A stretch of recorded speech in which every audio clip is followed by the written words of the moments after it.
There are four quotes that provide an incredible context to what the family is. George Santayana said this: "The family is one of nature's masterpieces." Will Durant said, "The family is the nucleus of civilization." Alex Haley said, "In every conceivable manner, the family is the link to our past and bridge to our future." And George Bernard Shaw said, "Perhaps the greatest social service that can be rendered by anybody in this country and to mankind is to bring up a family." The family has changed. 15 to 20 years ago, the statement was, "Families are changing." Well, ladies and gentlemen, that statement is both a past reality and a future norm.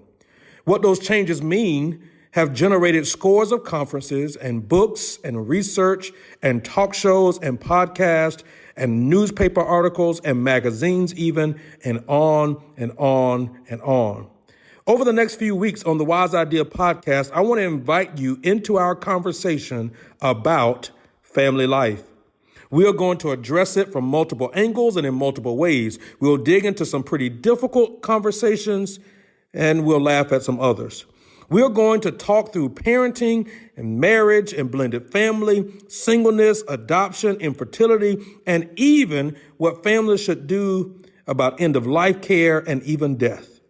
As we continue to lay out this series and invite our guests, I want to invite you as an audience member to submit questions and engage in our dialogue with us during this particular series of episodes.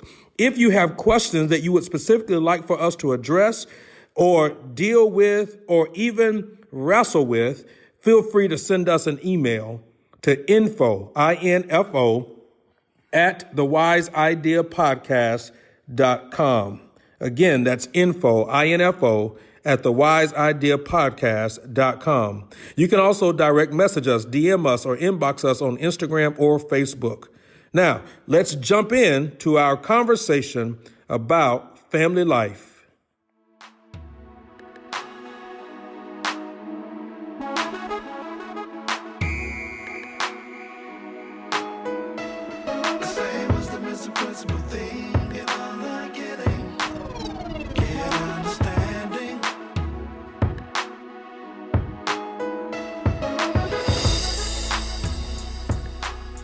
Welcome to the Wise Idea Weekly Podcast with Dr. J Harris, focusing on life, leadership, family, marriage, and the church. We are providing tools for our inspiration and wisdom for life. Our goal is to inspire everyday people to live wise lives. If you're new to us, we release a brand new podcast weekly on Thursdays. Thank you for tuning in for this week's episode. Here's our host, Dr. J Harris. Hello, my friends. Welcome again to another episode of the Wise Idea Weekly Podcast with Dr. J Harris. I am your host, Dr. J Harris, and I'm so excited for another week to come into your ears. Hopefully the information, the conversation, the dialogue that we have doesn't just come into your ears. Hopefully it comes into your mind, it comes into your heart, it impacts your life in an incredible way.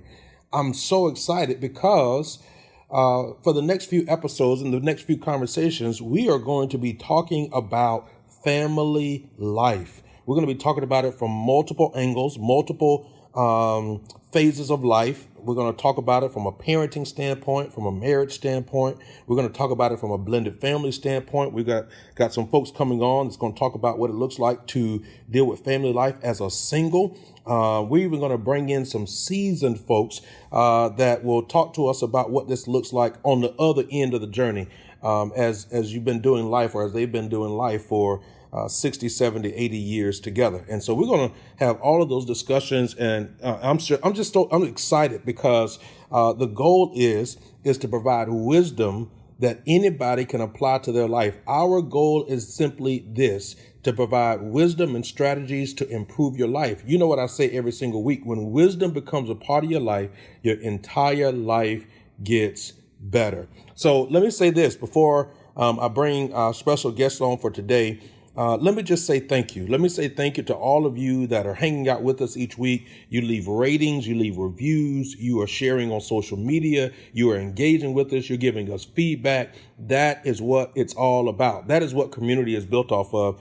I never wanted to have a podcast that was just a one-way conversation, but in fact, I wanted to have a podcast that was a two-way dialogue where we grow together and learn together and engage together. And so it has been absolutely my privilege and my honor to be able to do this and to be able to do it in a way where there is a diverse audience from whether it's race, whether it's class, whether it's geography, whether it's educational level, the whole dynamic. It's just amazing the kind of audience and the tribe and the community that we've been able to build here. I would love one day, and I'm just kind of dreaming, but maybe one day we'll have the Wise Idea Conference and be able to have people fly in one day and we all engage in incredible dialogue and discussion around our four pillars. But nonetheless, as we get ready to dive into this conversation about family life, I've got an amazing guest on with me today, somebody that I've known for quite some time, and she is able to hold a title in my life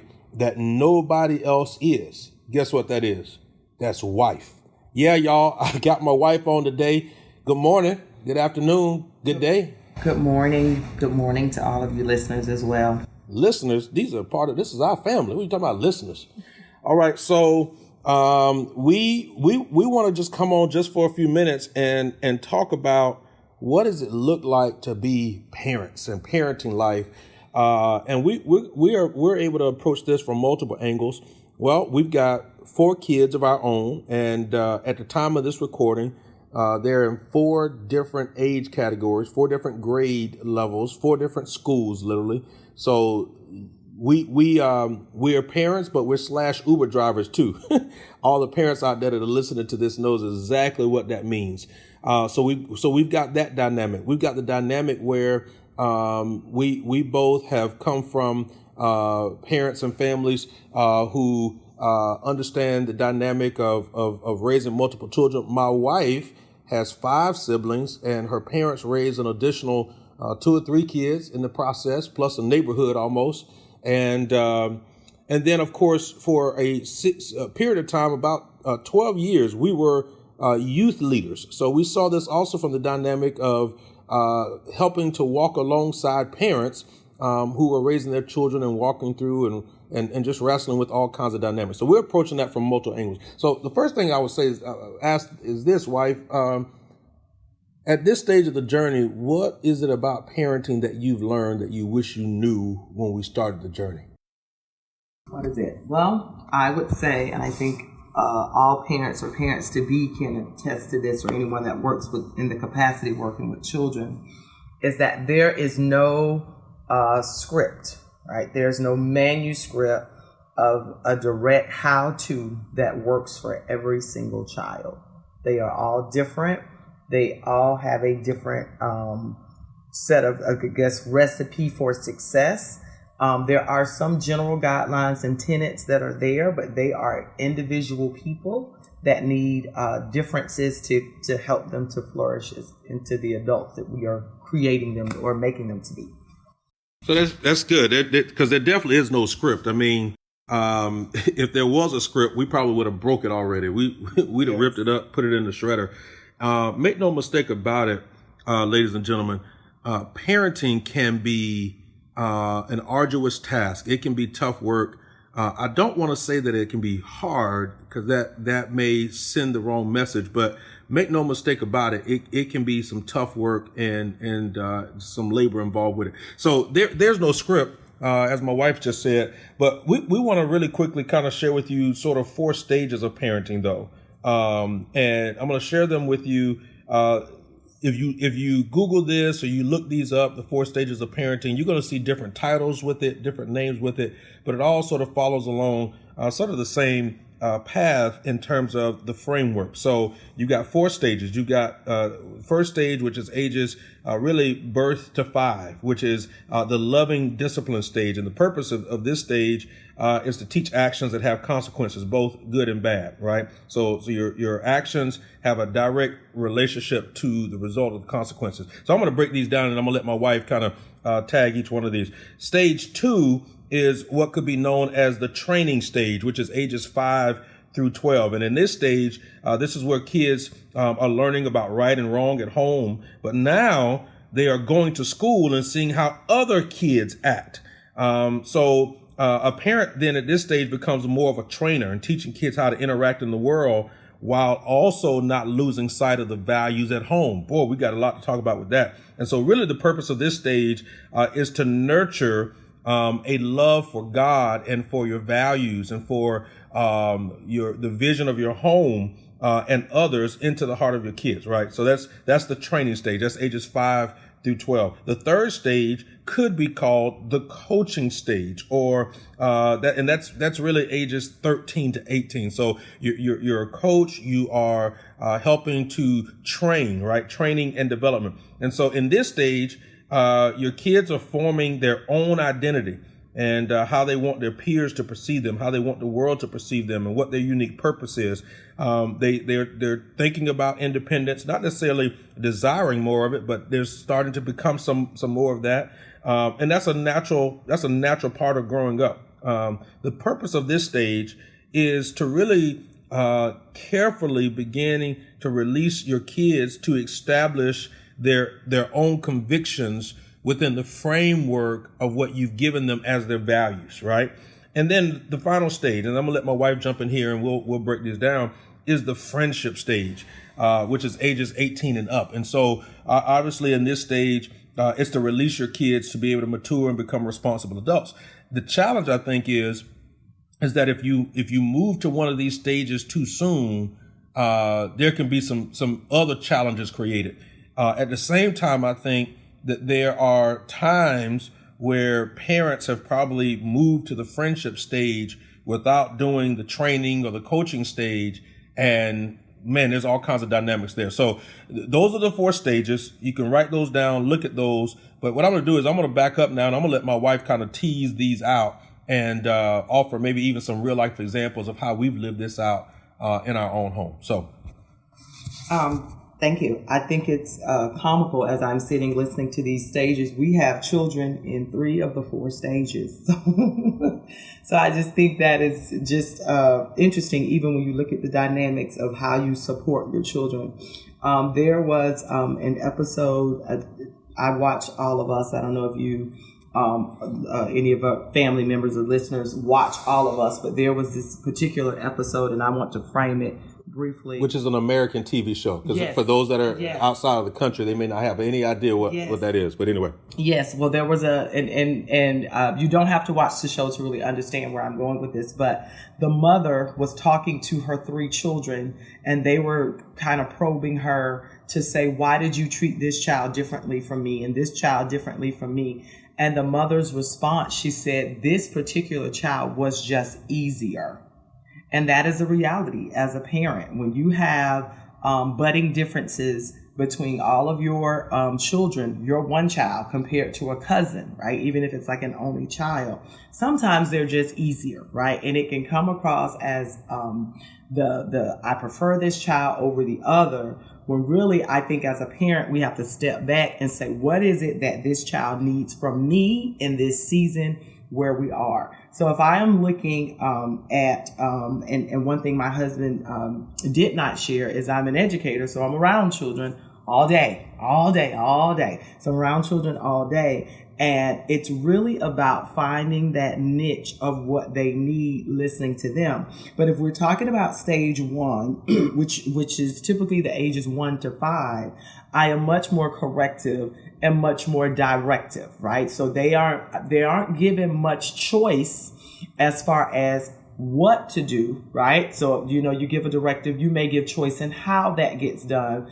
but you're giving a choice of the what to do at that age. This is what I want done. right? You may give a choice. Now you can do it this way or that way, but I need this done at this time, because that is teaching clear discipline procedures. This is what I want done.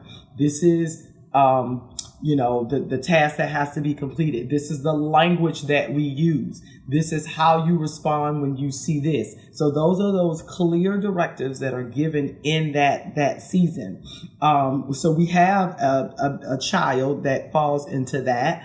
So this is the early stages, very early, very early stages of restating and whatever discipline procedures work for your house, that is definitely on your within your realm of influence, how you feel. Some parents ascribe to spankings and some ascribe to timeouts, or whatever your procedures are. The whole point with that is really to be consistent, because you are modeling what you expect them to do. So if this is the expectation, this is what I need. When that does not occur, consequence, whatever your consequence is, because you are training them that in this situation or that situation, this is what we do. This is how we respond. When they don't do that, it's a good time to give a consequence. When they do, it's a good time to give a reward. So that's like a general rule when you're thinking about students.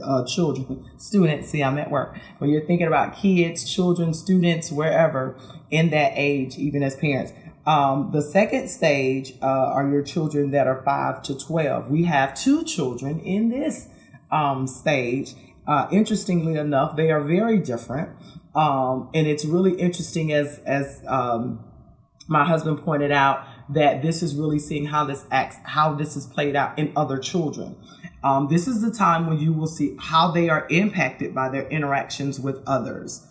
This is also the time to rely back on the core foundational principles that you have established as truths. So let's do this. Give an example of how we've done this stage. Give an example to our listeners of what it's looked like for us to, position our kids in a way where they know what our values are, but then they're exposed to the outside world and those values get challenged. And then we've got to create dialogue and conversation. So give an example of us having that with one of our kids. Well, our children for the first few years of their lives attended a Christian school. Private Christian school. Yeah. This was a very homogeneous group of children. All of the parents were in a certain economic class. Of course, the faith base was the same. They had a lot of similarities in this group. We relocated, and the children then had their first experience with a traditional public school. This was the first time they didn't wear uniforms, and I can still see my daughter, who at the time was going into middle school, coming home, and she said, "Mommy, there was a fight in school. They were fighting." She could not believe that. That was something she had never experienced. In her world, everyone loved God. Yes, she knew about maybe disagreeing verbally with a friend and getting an immediate consequence, but to get to the point of a physical exchange was something she had never seen. And I can remember the green look in her eyes. She was afraid. And so we had to talk about that. And I remember that conversation in the car, taking her back to what we believe.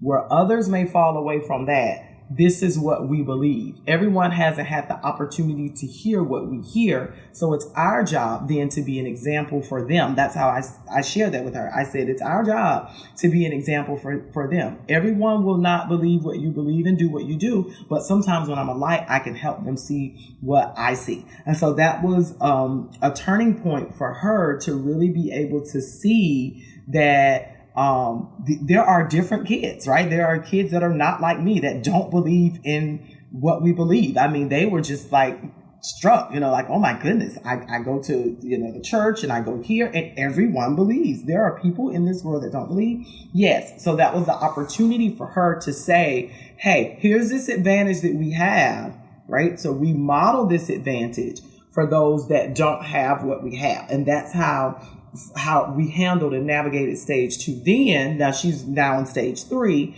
but we now have boys in stage 2, and sometimes gender differences and personality differences matter in how you navigate these seasons as well. You know, the impressionability of your children as well, right? If you have children that are wired more as leaders that can go out and lead the charge versus those that may be more susceptible to a greater level of peer influence, those are different sets of conversations as well. So you navigate those seasons, but you always go back to those core truths and core values that you provided as a parent.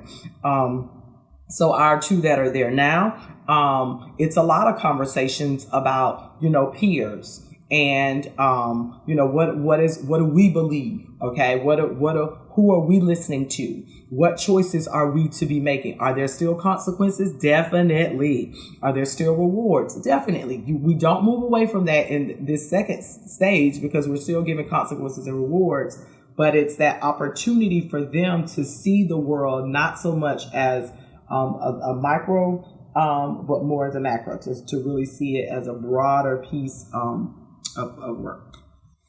This is so good. All right, so we've just finished the second stage, so let's talk about that third stage. Great, that's easy. We're living that one too. We got a lot of stages, I'm telling you. And this is 13 to 18. So this is where you are allowing them to live out this belief. And it's almost like testing the water, right? It's like testing the water. We're living out this belief to see if what you've been telling me all this time really works outside in this peer group. So it's interesting because I think in this stage, this is really a new stage in that, when I say a new stage, because if a parent has been walking through the first 2, you know, they've had their hands, if you would, metaphorically speaking, on the kids, directing the kids where to go and how to do it. Mm-hmm. In this stage, you really are now allowing the kids to deal with the repercussions of their choices without always saving them. So, well, I think I agree with you. I think each of the stages, as they progressively go through, are offering different levels of independence, right? Different levels of choice. I think with the third stage, we're supporting them because they're still under your roof. You know, you're not throwing them out. So you are giving them that opportunity to spread their wings only so far. Think about the example we just had celebrated with our daughter. Had a big blowout, this big party, and we are people of faith, so there are things we do and we don't do. We were talking about the music, right? We were talking about what are we going to listen to that promotes what we believe, and there was a challenge there in doing that. And so what we ended up, when we agreed on the music, one of the conversations I had with her, because she didn't really I'll say she didn't holistically agree with the song choices and some of the deletions that we had made. I challenged her. You know, I said, if these are our core beliefs, if we position ourselves in certain ways, it may challenge what we believe. And I said that. I said it may challenge what we believe. I said, you know, take some time to step away and evaluate the music choices that you find okay. And I left it at that. I didn't think any more about it. And she came to me some weeks later and she said, you know, I thought about what you said. And, you know, I've been listening to this and listening to that. And you're right. Some of that, this isn't okay. This isn't okay. I've been really doing that. That's the stage where they are. It's here are our truths, right? This is what we do. We still give consequences, right? Even in this stage, there are consequences and there's still rewards in this stage because you're still my child in my home. But now I have to see, how is my faith or beliefs or core truths, how are they playing out in this world? I'm testing them now. Like I'm testing it. Is this working for me? Because the next stage, there are no consequences or rewards that are provided directly from us as parents. The world provides those. Yeah, but even I think at dealing with the reality of not always saving them, right, at this stage. So for example, one of our children goes to a school where they wear uniforms. So it is their responsibility to get their uniform together, including washing their clothes and positioning themselves to make sure that they have all of the accoutrements and the accessories that they're supposed to have every single day. So at this point, a few weeks ago, maybe a few months ago, we get a phone call from the school. It's an automatic recording that they provide when any of the children that don't have like their name tag or their ID or their the other things that they're supposed to have, and they're not in uniform, even down to the shoes. So this particular child of ours had not done what they were supposed to do and was going to get a consequence for that. Well, we didn't go to the school and say that the school was being unfair or, whatever. We said to this child, that's your responsibility. You got to deal with the consequence of that. So that, I think, so there's a balance in doing that. So from an educational standpoint, let's shift gears just for a second. Mm-hmm. From an educational standpoint, what have you seen in terms of interactions with parents? Mm-hmm. And what messages it sends about the different stages that they walk through at home. Like you can tell really how a parenting is approaching their parenting style of approaching their children, raising their children, rearing their children based on how they react when conflicts come up in the child's school. Interestingly enough, I'll go further than that. I don't ever have to meet the parent. Usually in the first 15 minutes, I can determine the parent's role in that child's life. I'm pretty good at that. There are times, of course, where I am taken aback or shocked, but I usually can call it in the first 15 minutes. There are certain things that are clear indicators that mark the sign of a present parent, the sign of an attentive parent, the sign of an active parent, supportive. All of those things come out in the children without ever having met the parent. Mm. So usually if a parent comes up to the school and the child has done something 4 or 5 times, and then they say, but they don't do this at home. I know they do. What you're really saying is, I don't do anything about it when they do it, or I'm not there to see it, but they are doing it at home. So those types of things are there because it spills out, because children crave structure. They crave because it provides security for them. So that's a part of what their makeup, or our makeup, even as people, even as we get into adulthood, the stability in those pieces, children crave those parameters and those boundaries to say, hey, this person is consistent. They're a staple. This is what they're going to expect from me. This is how they're going to give it to me. This is what I can expect if I do this. This is what I can expect if I do that. So there's no guessing game. There's no inconsistency. There's no, I can do what I want to do type thing. So kids, they crave that. So when you talk about parenting from a school's perspective, it's usually very evident.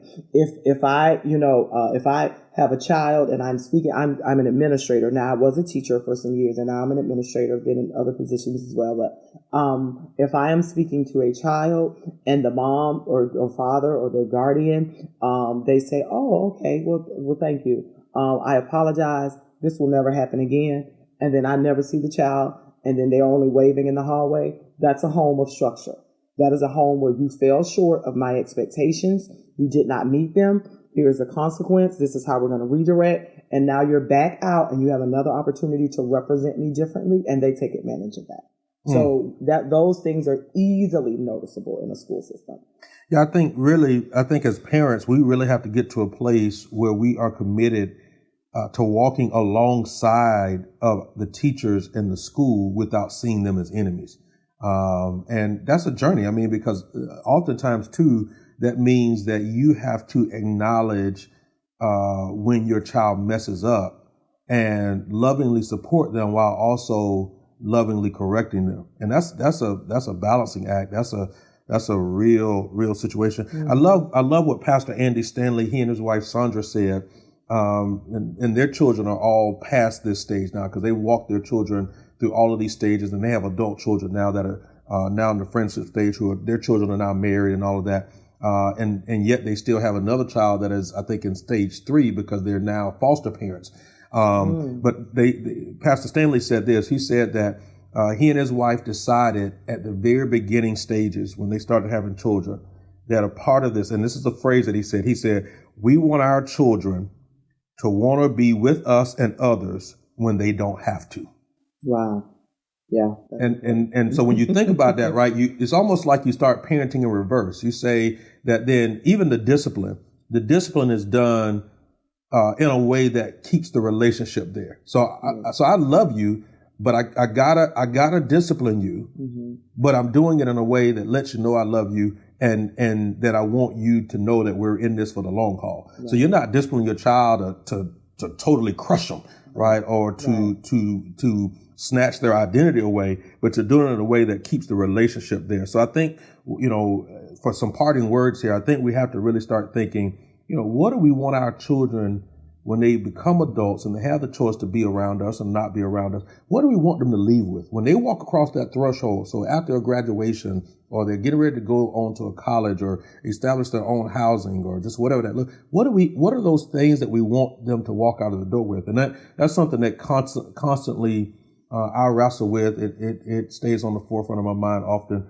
of those values and value traits and character traits that we want our children to walk away. What are your thoughts in there? Yeah, well, we've got time because we started over, so you'll have a lot of time to think about what you want them to walk away with. Yeah. But I think that's key. What do you want them to walk away with? How do we maintain this relationship as parents with them through discipline? I think part of it is being honest with them and always tying it back to the behavior and not attacking the person. Right? We're tying it back to the behavior.